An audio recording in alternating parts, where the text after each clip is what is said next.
The painting you are looking at right now is one of the most terrifying visions of the apocalypse ever put on canvas. At first glance, it looks like a scene from a dark fantasy novel. A massive reptilian beast swooping down over a quiet city street.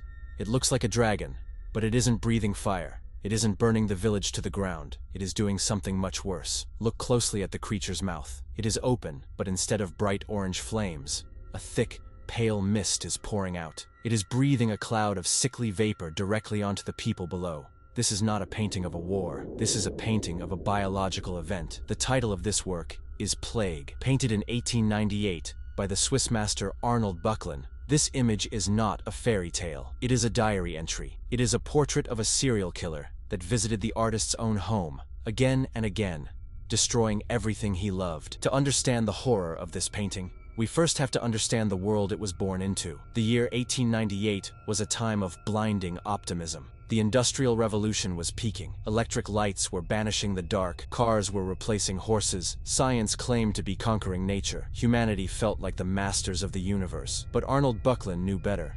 While the rest of Europe was celebrating progress, he was painting a reminder of our fragility. He didn't paint a medieval dungeon or a mythical forest. He painted a realistic European street. The architecture is familiar. Cobblestones and brownstones, the kind of street where merchants sell bread and children play. This grounding in reality is crucial. By placing a mythical monster in a real setting, Böcklin is sending a clear message. This isn't a legend. This is happening here. This is happening now. The creature itself is a masterpiece of body horror, painted decades before that term even existed. It has the long neck of a dragon, but the wings of a bat, and the coloring of a sickly amphibian. Böcklin chose his palette with surgical precision. He didn't use the vibrant greens of nature. He used the gangrenous greens and bruised purples of necrotic tissue. The creature doesn't look majestic or powerful. It looks infected. It looks like a tumor that has grown wings. But the most scientifically fascinating detail is the weapon the dragon uses, that white mist. For thousands of years, humanity believed in the miasma theory, the idea that diseases were caused by bad air rising from rotting matter or swamps. Even though germ theory was beginning to take hold in scientific circles by the 1890s, the primal fear of the miasma still gripped the public imagination. Böcklin paints this theory literally. The dragon breathes the bad air onto the victims. It highlights the ultimate anxiety of the era. You can build walls to keep out armies. You can lock doors to keep out thieves, but you cannot lock out the air. In the foreground, we see the result. The women in the street aren't fighting back. They aren't running. They are simply collapsing. One woman falls backward, lifeless. Another lies face down on the stones. It captures the terrifying speed of a contagion. 1 minute you are walking home, the next the mist hits you, and you are gone. It is a picture of total helplessness. Why was Arnold Böcklin so obsessed with the idea of a flying monster bringing sudden doom?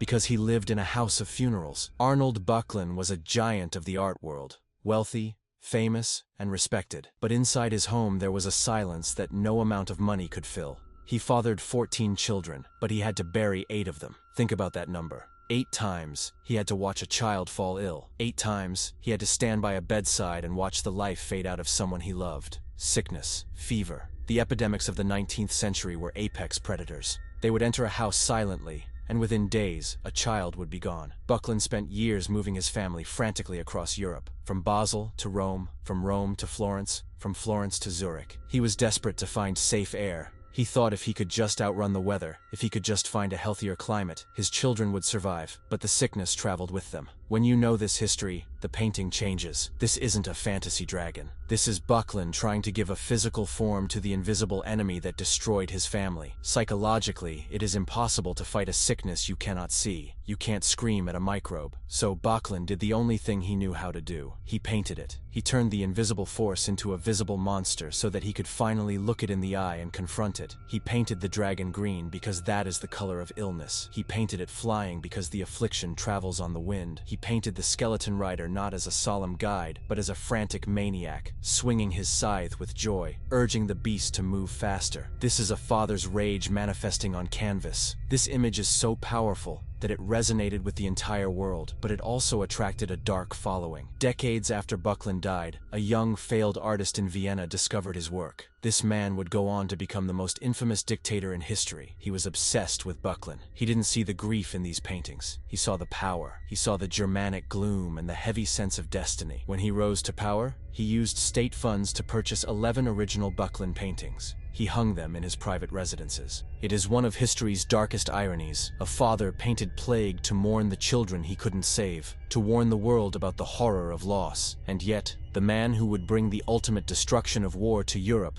sat in his private rooms gazing at Buckland's work for inspiration. But Buckland didn't paint this for tyrants. He painted it as a warning. There is a strange, terrible prophecy in this painting. Buckland finished Plague in 1898. He died just 3 years later. He never saw the 20th century. But just 20 years after this paint dried, the Spanish flu would sweep across the world. It was the greatest biological catastrophe in human history, claiming millions of lives. It moved through modern cities with terrifying speed, emptying the streets exactly like the scene in this picture. Buckland had unknowingly painted the future. He visualized the trauma that was waiting for the world just around the corner. Today, Plague hangs in the Kunstmuseum in Basel, Switzerland. It remains one of the most uncomfortable paintings to stand in front of. Most monster movies are scary because the monster bites or claws, but Buckland's monster is scary because of what it represents. It reminds us that we are biological, that we are fragile, and that sometimes, the most terrifying thing isn't a demon from the underworld, but something microscopic, riding on the wind. What do you see when you look at this image? Do you see a dragon, or do you see the sickness? Let me know in the comments below. And if you enjoyed this deep dive into art's darkest corners, please like and subscribe. I'll see you in the next one.